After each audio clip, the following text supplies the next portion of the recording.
Coming up on We Talk News this week, Oklahoma advocates lose a legalization question at the ballot box, while Delaware and Hawaii move their bills towards approval for adult use of cannabis. So, who will be the 22nd legal state in the U.S.? To reschedule cannabis or deschedule cannabis? That is the question, and the DOJ is working on that. And finally, a majority of Americans believe cannabis should be legal and tobacco should be banned. All that, and state to state, coast to coast, cannabis news on We Talk News. Next.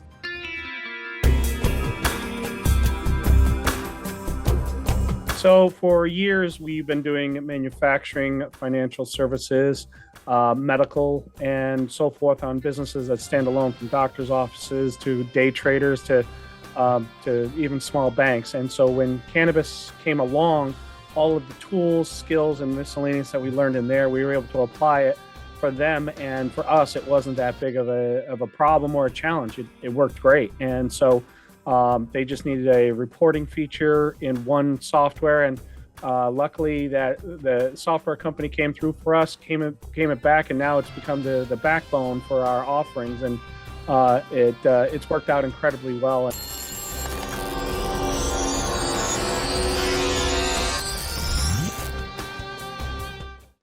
We are Pro Cannabis Media.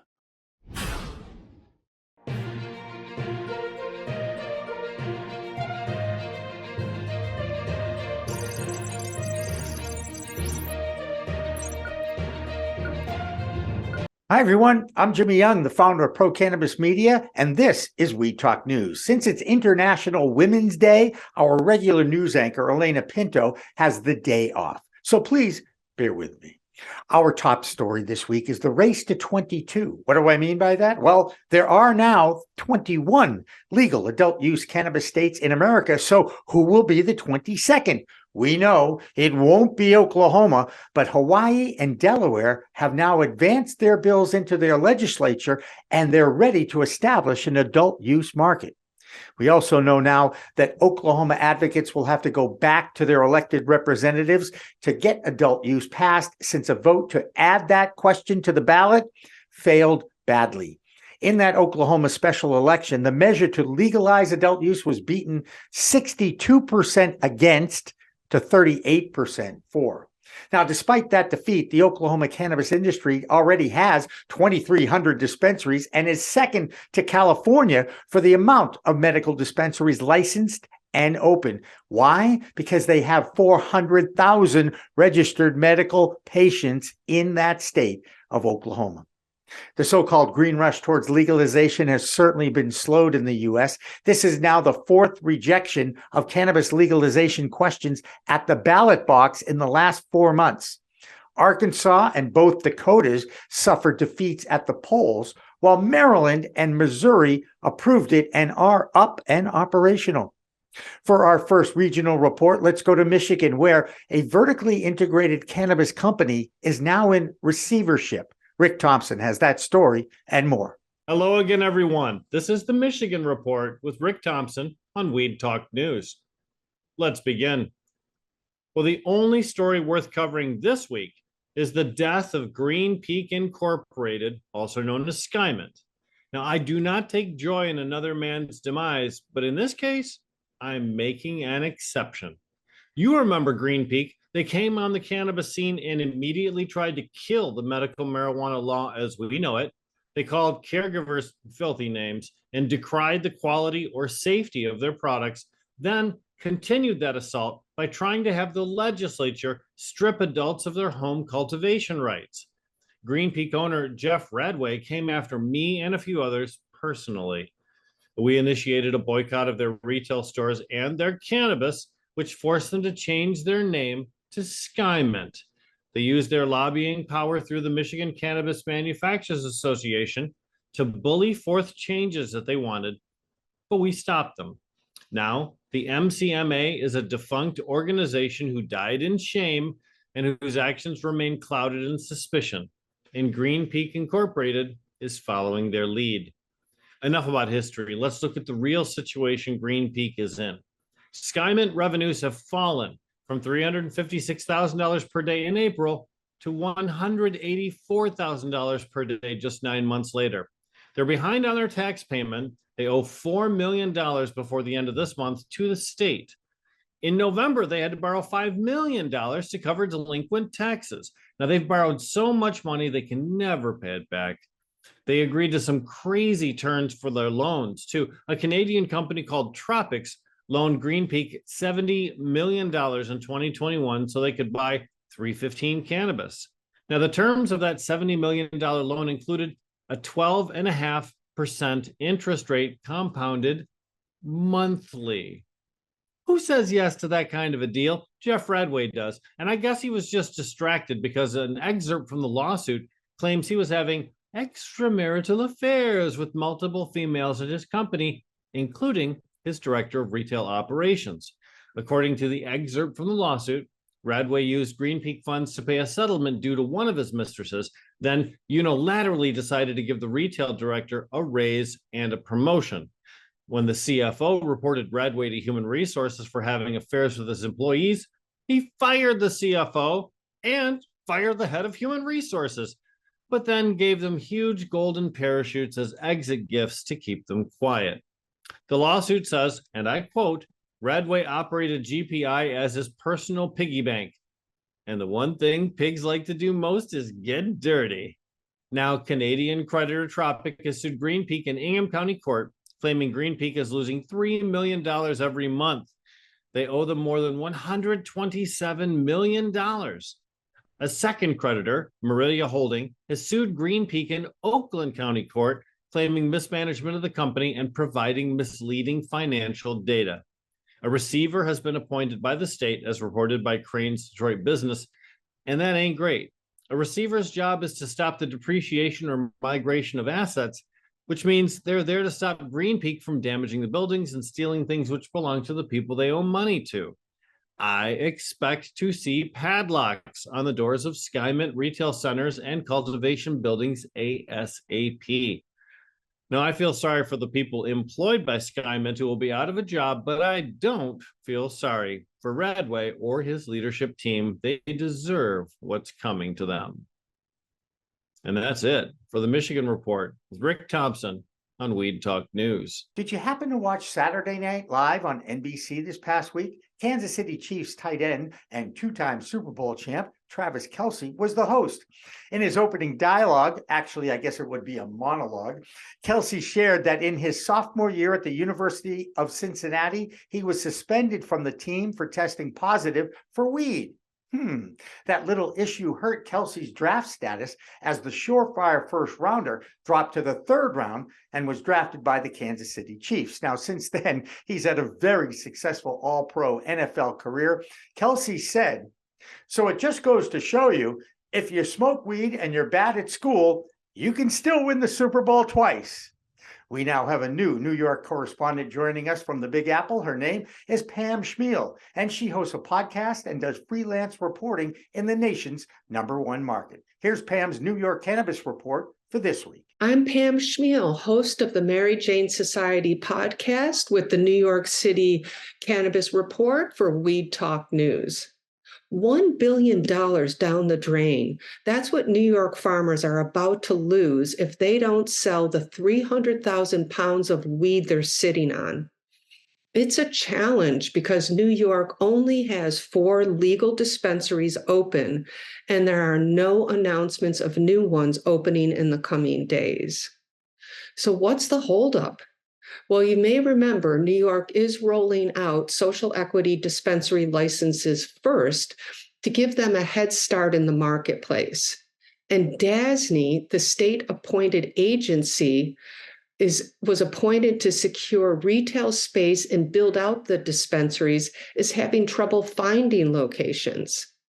In addition, DASNY was supposed to raise $150 million to fund the social equity entrepreneurs and has yet to raise a dime. And at last month's budget meeting, Governor Hochul avoided questions about why no money has been raised and what they plan to do about it. And strangely enough, the Office of Cannabis Management recently announced they're doubling the number of social equity licenses from 150 to 300. So, no money to fund the entrepreneurs, no locations for their dispensaries, but let's double the number of licenses. New York is doing the right thing by approving the social equity licenses first.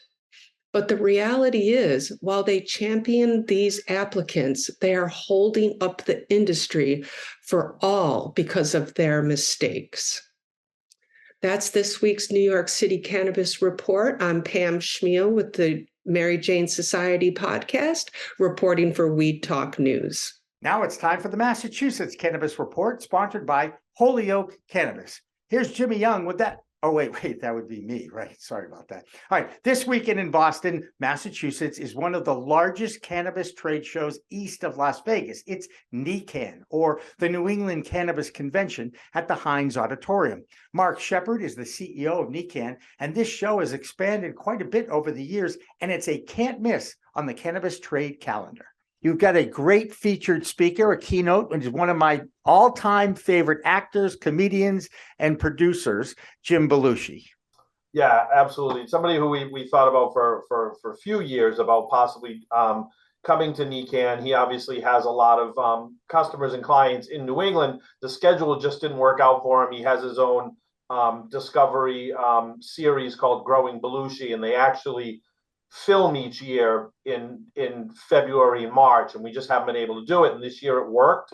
So we're really excited to have him come out and talk about his farm and his sort of journey and becoming a big name, real cultivator. Not, I hate to even say celebrity brand, because he didn't just slap his name on a brand. He became a cultivator first and kind of earned his reputation, and then, opened a brand after he learned what he was doing. Oregon grower and actor-comedian Jim Belushi will be the featured keynote speaker on Saturday at NECANN. And yes, we'll be reporting from the floor on Green Rush Live on Friday afternoon with Josh Kincaid and Doug Miller. That's this week's Massachusetts Cannabis Report, sponsored by Holyoke Cannabis. Bay State Cannabis Report is supported by Holyoke Cannabis, Holyoke's finest cannabis recreational experience.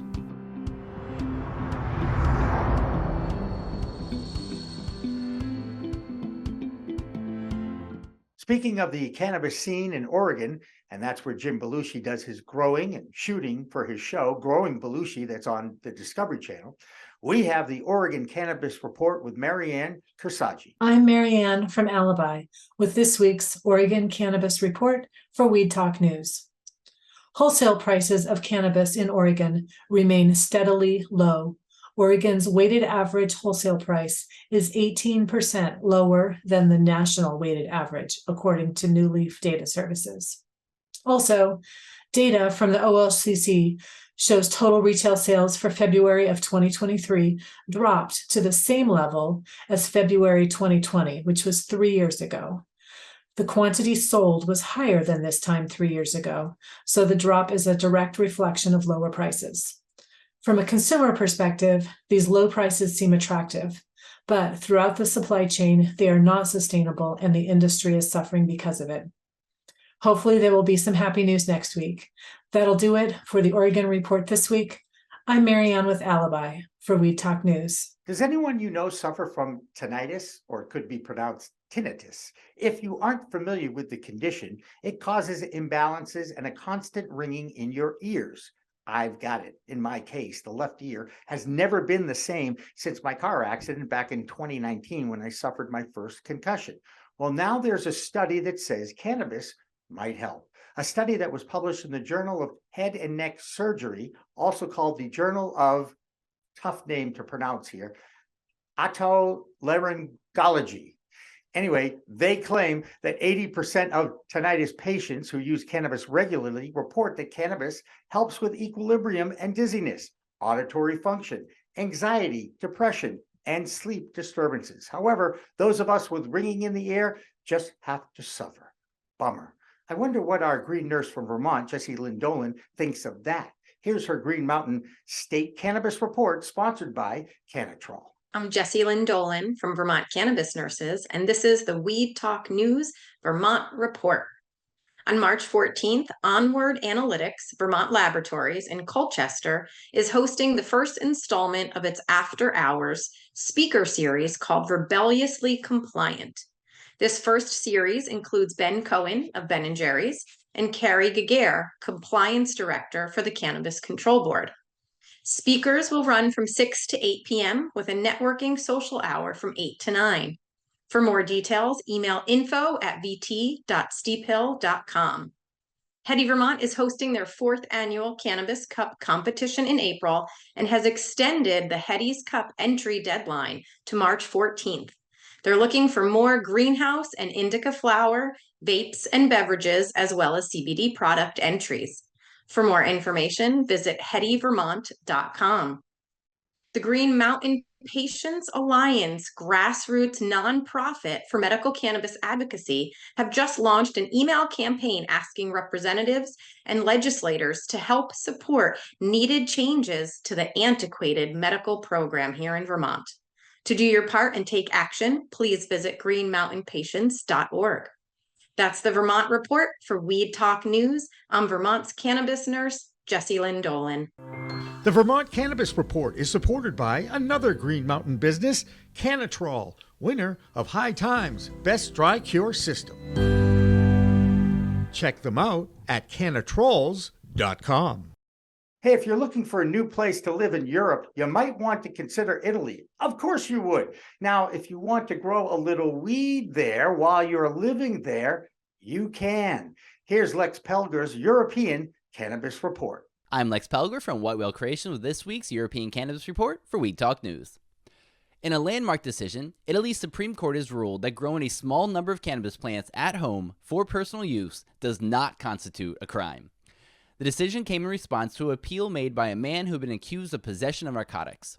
With a very small and rudimentary grow operation, the court decided the minimal amount of cannabis grown was for personal use only and posed little risk to the public. After last month's ruling that the whole hemp plant could be used for industrial operations like CBD production, Italy is rapidly finding itself at the forefront of cannabis tolerance.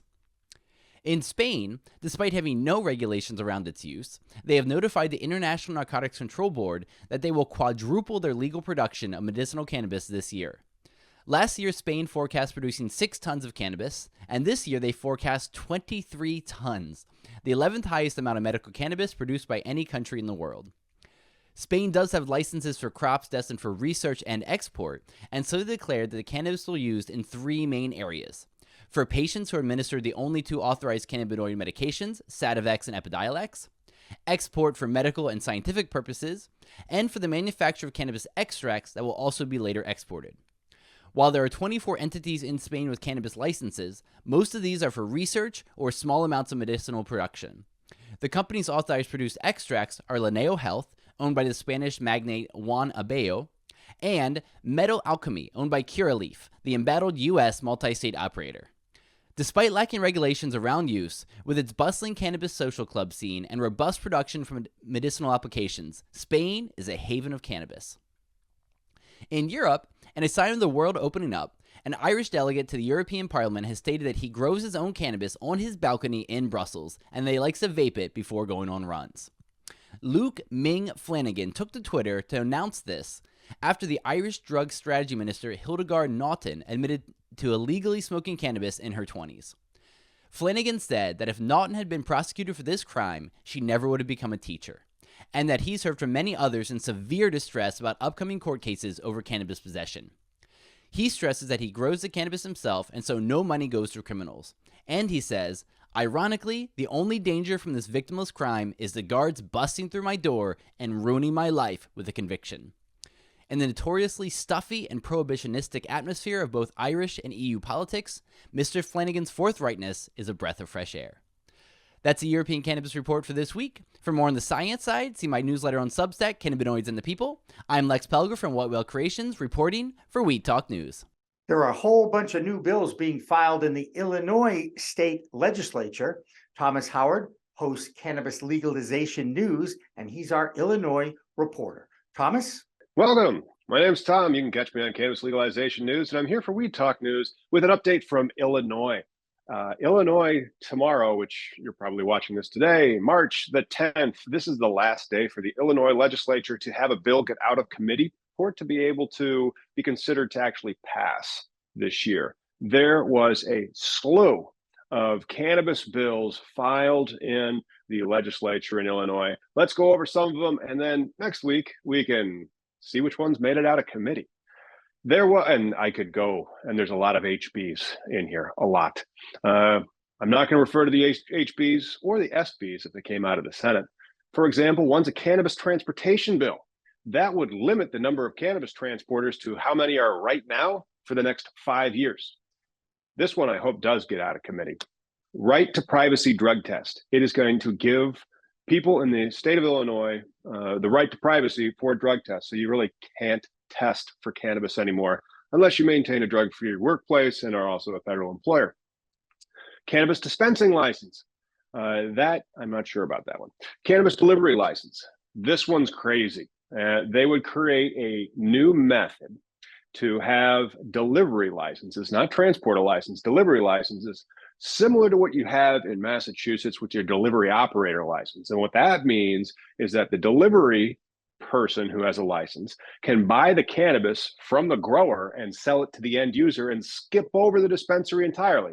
I don't think that one's going to make it out of committee, but we'll find out next week. There's also a juvenile court expungement bill. Hopefully that one makes it out. That will help the juveniles that were in court back in the day have their records expunged more easily. Cannabis container packaging bill. Back in Illinois, it had to be a sealed odor-proof container. I think they've dropped odor-proof. Still needs to be sealed. Cannabis ancillary contracts, HB 3499. This is what we call rent-seeking behavior. Rent-seeking behavior is when you write something into the law that benefits you or your constituency. In this instance, the constituency is females, disabled people, minorities, and maybe also veterans. They would create a quota system, which is completely unconstitutional and violates equal protection.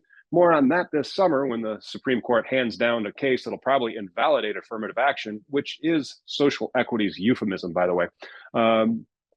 This bill would have required cannabis license holders to have at least 30% of their ancillary contracts with a business that was registered with the state of Illinois as being a female-owned, a minority-owned, or a disabled veteran-owned business. HB 3741. Cannabis radiation and labeling.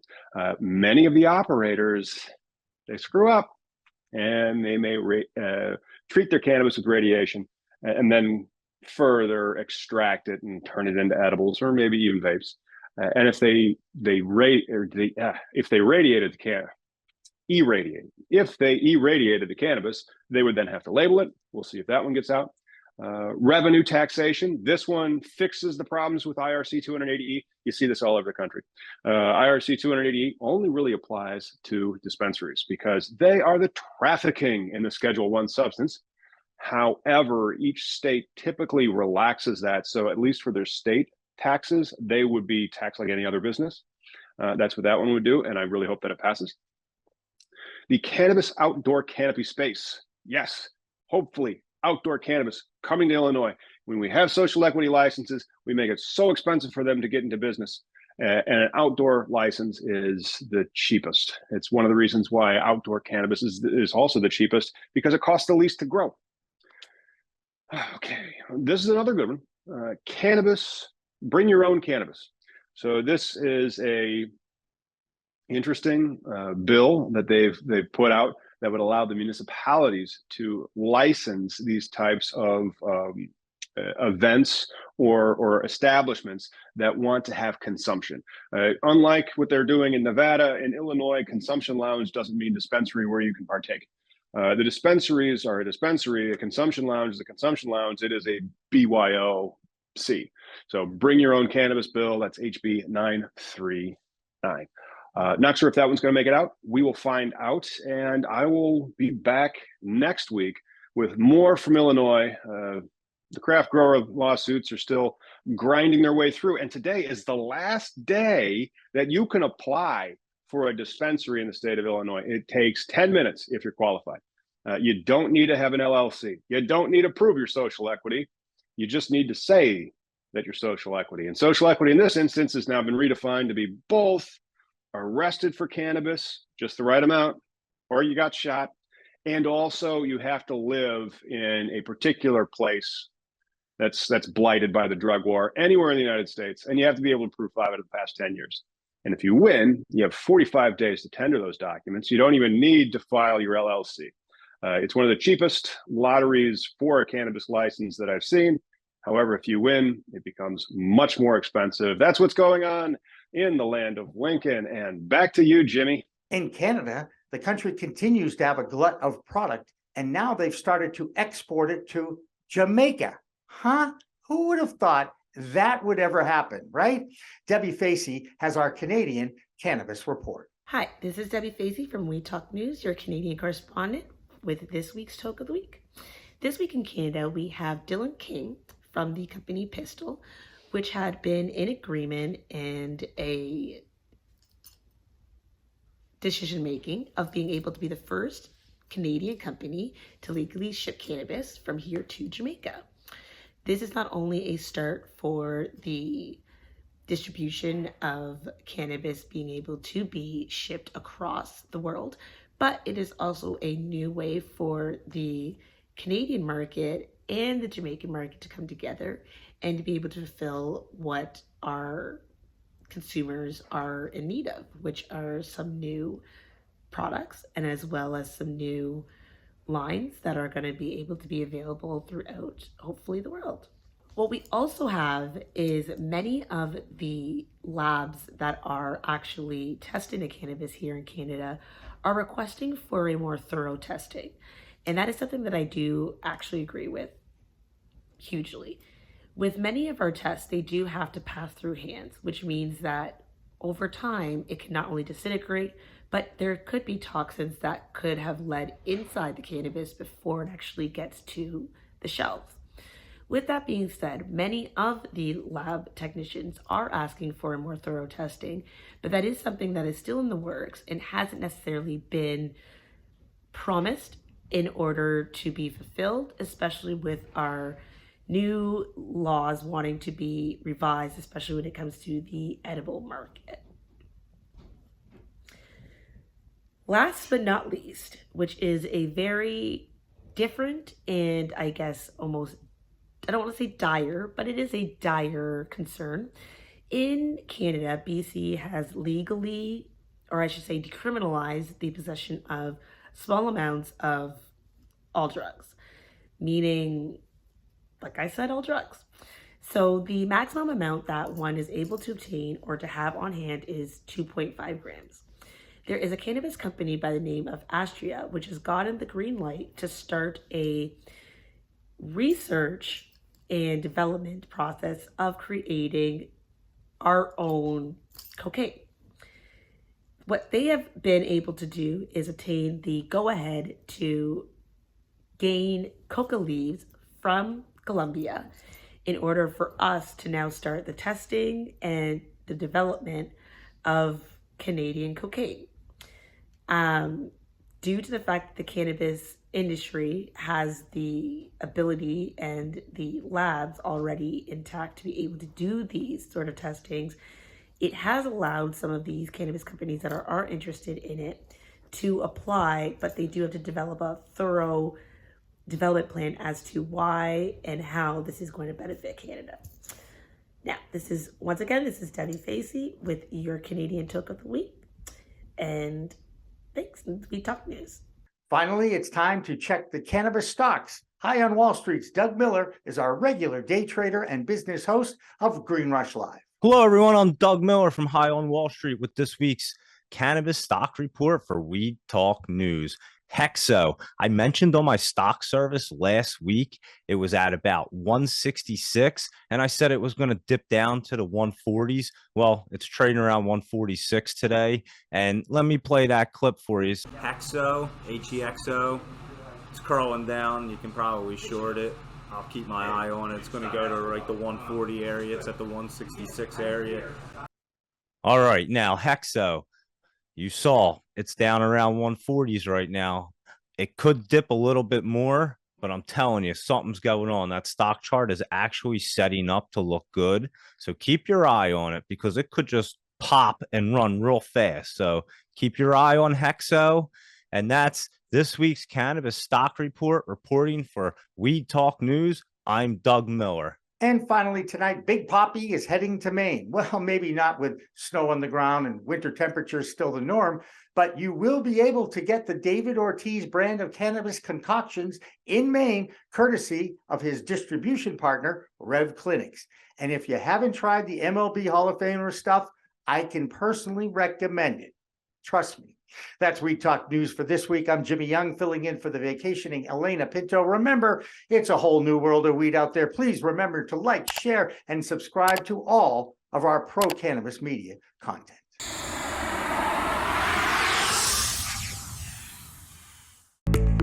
It's a whole new world of weed out there, isn't it? Everyone is learning new ways to titrate, ingest, consume, imbibe, and engage with this plant medicine we call cannabis. Hi, I'm Jimmy Young, the founder of Pro Cannabis Media and the host of In the Weeds, and once in a while, the really live business cannabis talk show we call Green Rush on Friday afternoons from 4 p.m. to 6 p.m. Eastern. Now, let me tell you my cannabis story. You know, I've had 4 major surgeries in the past 23 years and suffer from osteoarthritis with a variety of metal parts in my body and one on deck. Now, thanks to those chronic pain issues, I've been a medical patient in Massachusetts for almost 10 years now. I remember my first trip to a dispensary just outside of Boston, and I told the bud tender I didn't want to smoke it anymore, so I tried edibles, then tinctures, then vaping, and now, if I'm going to smoke, I only use the Weegits filtration system. What? The Weegits.com, Weegits, that's weed, W-E-E-D, G-E-T-S.com, is where you'll find the planet's coolest product that cools the smoke from everyone's favorite flower. Now, the guy that started this was a pretty good medical device manufacturer, and he created this maze pipe that cools the smoking process from 1300 degrees Fahrenheit upon inflammation down to just 90 degrees when it reaches your mouth. That's right, 1300 down to 90. That's why this maze pipe is amazing. So here's how it works. You start with that glass bowl, you flame on, and then you inhale nice and smooth so the smoke goes through 3 different filtration and cooling systems. Now, if pre-rolls is your thing, you can use the Weegits filter that a pre-roll fits into perfectly. That's right, or even a chillum. The more filters, the smoother the draw. Best of all is the price. You can get all this, or one or the other, for just a few bucks. It'll cool your smoke and you'll give your lungs a break. Now, add in the code of PCMTV and you get 15% off. So just go to Weegits.com and check out the best way to enjoy a cooler smoke with less coughing and hacking and more peace of mind. All that resin and tar is collected in the polyurethane filters that are easy to clean with soap, water, and a few Q-tips. Your lungs will thank you, and so will I.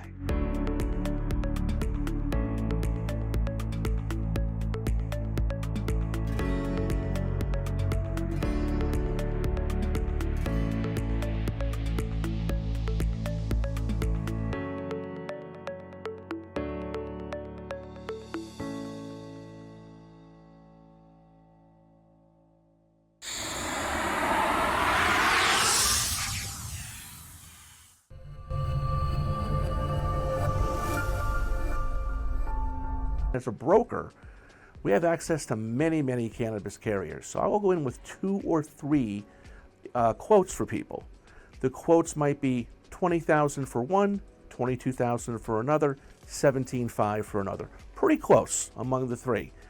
What I tell people is it's not the pricing, it's what's included and not included, meaning exclusions.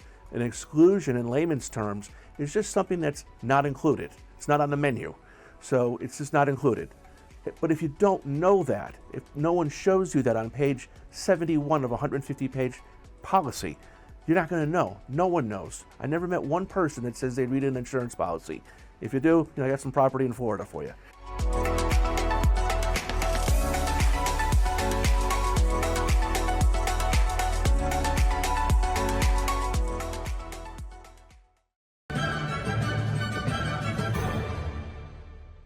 Weed Talk and In the Weeds are two productions of Pro Cannabis Media supported by Revolutionary Clinics, one of the top medical cannabis dispensaries in the Massachusetts area, now with 3 locations in Greater Boston, 2 in Cambridge and 1 on Broadway in Somerville. Rev Clinics has a patient-first mission. They will customize your needs as a medical patient with the proper titration and combination of strains, flavors, and products. Rev Clinics, where the patient comes first.